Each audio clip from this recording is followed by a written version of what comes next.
I first saw her in a magazine, but don't get any wrong ideas. I think it was Motorcycle Classics.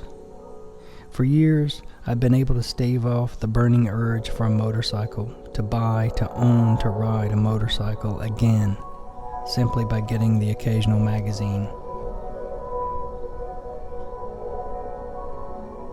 I say again because I've been riding on and off for most of my life. The only bone I ever broke was while, as a kid, riding a mini bike. Oh, that little 5 horsepower Briggs & Stratton engine with its pull crank. And then I hit a tree.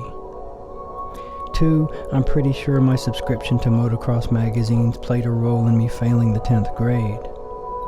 And then there was that trip over the hood of a Buick Electra whose ancient driver, with only one good eye, I'm telling the truth, turned left in front of me some 30 years ago. But by and large, most of my riding, my desiring, my owning motorcycles have been positive experiences. Some run-ins with law enforcement, epic rides in thunderstorms. I've wooed more than one honey with a strategically offered ride, including, especially, my wife.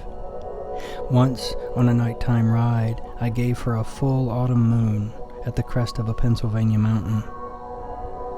When I became Assistant Professor Steve in 2000, I treated myself to a brand new Kawasaki W650, perfect for the Pennsylvania mountains. Sold it, pined a while, then bought the sexiest beast ever, a 1971 BMW R75/6, born the same year as my wife. I like to describe it as old, fat, black, dirty, and ugly, just like me. In a story too complicated to tell here, and about the time I became Associate Professor Steve, I ended up selling the Beamer and acquiring my best of all banjos, the Romero, handmade in Horsefly, British Columbia. I've owned maybe a dozen motorcycles, and when I wasn't owning, possessing, I had to deal with those pernicious, early to midwinter yearnings. Anybody who rides knows what I mean. Knows the sensation of dipping into a pocket of cool air at the bottom of a hill on an evening ride. Knows the smell of a garage with a bike inside and a garage that needs a bike inside. But I thought I was done with motorcycles. Even said things like, I want to protect my banjo hands. Far too much self-delusion in that claim. Then I saw her picture in the magazine, though she was a long way from being gendered yet. Then I got a bit of good news that I won't talk about here, and momentum turned into a down payment. Then I drove to Pittsburgh with a motorcycle trailer. I had an orange Gretsch drum kit in the back of the car. I swapped it for an orange Gretsch guitar. Also came home with a brand new orange Royal Enfield INT 650.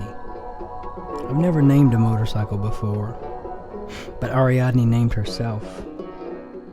Ariadne, 650 cc's, a parallel twin, Royal Enfield, British origin. They've been making things since 1901, guns, sewing machines, lawnmowers, motorcycles. Ariadne. She told me her name. I'll talk more about the myth of her and the facts of the Royal Enfield later.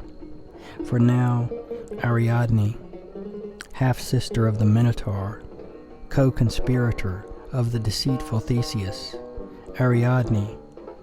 I'll be riding her all the way.